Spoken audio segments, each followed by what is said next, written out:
ಒಂದು ಸ್ಪರ್ಧಾತ್ಮಕ ಬೆಲೆಯನ್ನು ಸಿಗಬೇಕು. ಆ ಮೂಲಕ ತಾನು ಒಂದು ಸ್ವಾವಲಂಬಿಯಾಗಿ ಬದುಕಬೇಕೆನ್ನುವಂಥ ದೂರದೃಷ್ಟಿ ಇಟ್ಕೊಂಡು ರೈತ ಹಲವಾರು ಹೋರಾಟಗಳ ಮಧ್ಯೆ ಇವತ್ತು ಕೃಷಿಯನ್ನು ಮಾಡ್ತಾನೆ. ಅದನ್ನು ನಂಬಿಕೊಂಡಂಥ ಒಬ್ಬ ರೈತರಿಗೆ ಇಂದಿನ ದಿನಗಳಲ್ಲಿ ಸ್ಪರ್ಧಾತ್ಮಕವಾದಂಥ ಬೆಲೆ ಸಿಗದೆ ಅವ ಕಂಗಾಲಾಗಿರುವುದು ನಮಗೆಲ್ಲ ಗೊತ್ತಿರೋ ವಿಷಯ.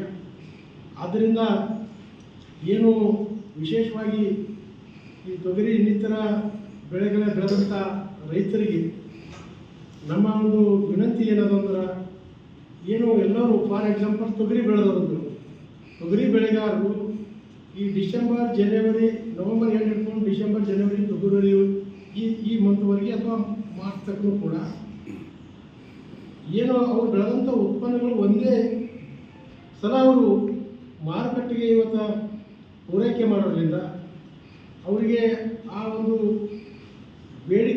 ಪೂರೈಕೆ ಜಾಸ್ತಿ ಆಗಿರೋದ್ರಿಂದ ಬೇಡಿಕೆ ಕಡಿಮೆ